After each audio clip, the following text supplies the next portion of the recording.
The blue fox. Hi my little friend. ఈరోజు కథ చూద్దామా? అనగనగా ఒక అడవి. ఆ అడవిలో చాలా రకాల జంతువులతో పాటు ఒక నక్క ఉండేది. ఒకరోజు నక్కకి ఎలాంటి ఆహారం దొరకలేదు.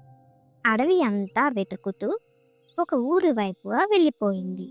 ఊరు వైపు నక్క రావడం గమనించిన కుక్కలు నక్కని తరుముతూ వెళ్ళాయి. అయితే నక్క తప్పించుకునే ప్రయత్నంలో నీటితో నిండిన ఒక పెద్ద పాత్రలో దూకింది.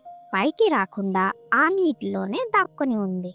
కుక్కలు ఆ దారి నుండి వెళ్తూ చుట్టూ చూసి నక్క కనిపించకపోవడంతో వెళ్ళిపోయాయి. కాసేపటికి నక్క ఆ నీటి నుండి బయటకు వచ్చింది.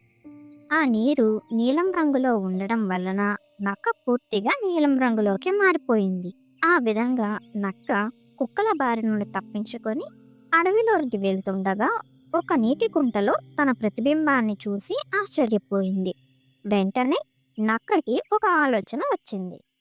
ఇంకా తన ఆలోచనను అమలు చేయడానికి నక్క గంభీరంగా అడవిలోకి నడిచింది. నక్కని చూసి మిగతా జంతువులన్నీ ఈ వింత జంతువు ఏమిటా అని ఆశ్చర్యంతో చూశాయి.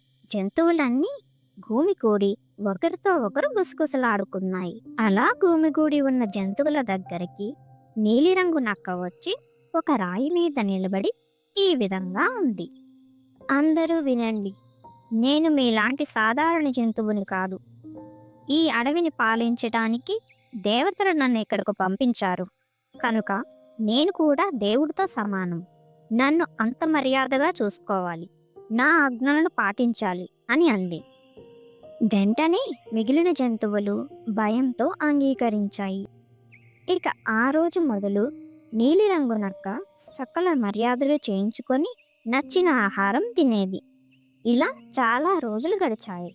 ఒకరోజు సాయంత్రం నీలిరంగు నక్క విశ్రాంతి తీసుకుని ఉంది. దూరంగా నక్కలు ఊలవేయడం విని నిద్రలో నుండి మేల్కొంది. ఊలవేస్తున్న నక్కలతో పాటు తన స్వభావాన్ని కూడా బయటపెట్టింది. నీలిరంగు నక్క కూడా ఊలవేయడం మొదలుపెట్టింది.